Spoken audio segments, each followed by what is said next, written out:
Okay, so we're going to deal with how can we offset this surface to make a solid and also resolve all the issues that come along with that. So the first thing we need to do is, and I did change the color of it to red instead of that turquoise color I had, offset surface. So select your surface, and we're going to choose solid as no. We're going to remain the distance as 1, and we're going to flip it to the outside. So now that we've got that taken care of, let's do the exact same thing with the other one. Now that we have those two surfaces, those are offsetted surfaces, let's hide our original surfaces so we can deal with this intersection error that we have here. So the best way to approach this is to select both, type intersect, and now we get a curve between the two. I'm going to select that curve, and I'm going to just because it's a reference line, I'm just going to create a new layer for it so we can see it differently from the red. And I'm just going to zoom in real quick onto both extremes of the top and the bottom, and you can see this is the reason why it wasn't splitting before. You could see that one is slightly lower than the other, and so this is our issue. It's not allowing us to split between the two because they're not fully in length with each other. And so if you zoom in up at the top, the same situation is probably happening.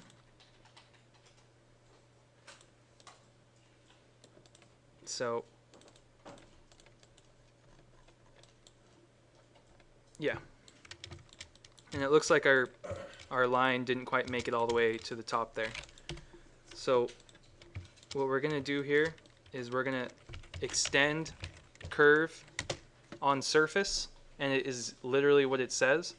So it's asking select the curve to extend, so I'm going to select that curve, and now it's asking the surface to extend that curve on. And when I click a surface, what it's going to do is it's going to take that curve and it's going to take it and just draw it from edge to edge, so that way it makes it from the top to the bottom.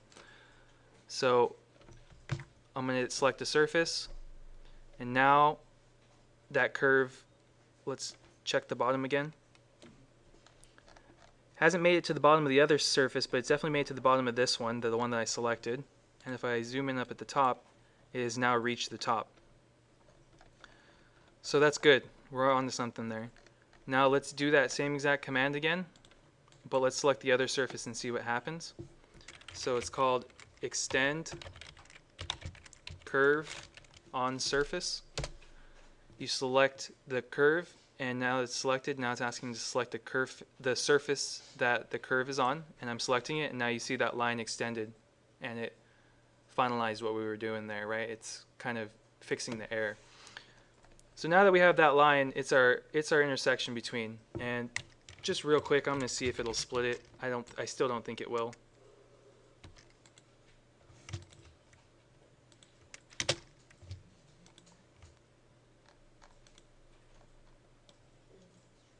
It did split it.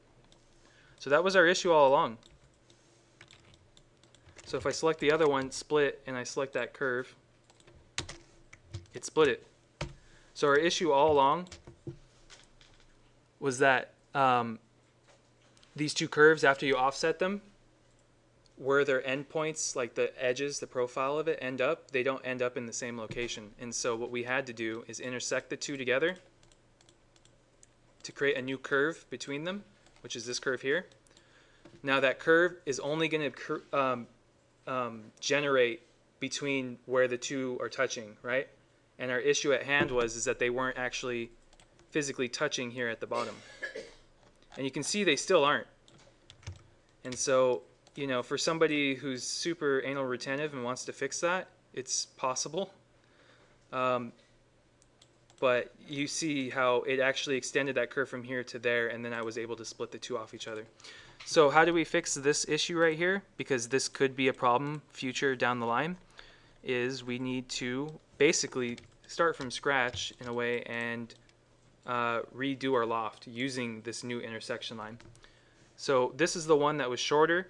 So what I'm going to do is type in dupe border to create the border from it. And now that I have that border, I can now explode those lines, and it gives me 4 line segments. So I'm going to deselect everything except for the one I want to get rid of. I'm going to delete that one. I'm going to hide this other side so it's not in my way. And now I'm going to just zoom in on that little spot right there. And you could see our issue there, right? They're not touching each other. So the way to fix that is to turn on your control points. It's going to highlight that point there for you. You can select it and you can move it and move it to the end, right? And now that that's done, we can check the top and make sure that the top is connected. And another way to check that actually is to just select them all and say join. And if it says closed curve, that means that all the endpoints for everything were actually touching each other. So that means we achieved what we wanted. And so if we go ahead and we re-loft those together. Now, and let me just hide all this extraneous information that we're not worrying about right now because we're just dealing with this. Now we can see that both points down at the base are perfectly touching each other, and as well as at the top.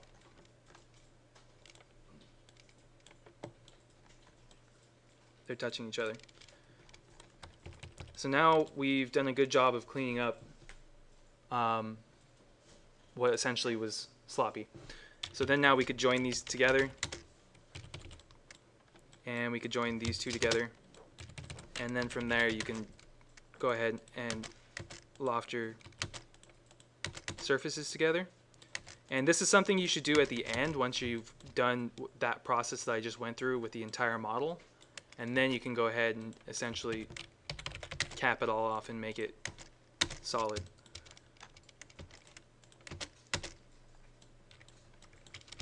And then when you type join and you select it, it is now one solid object with an intersection line.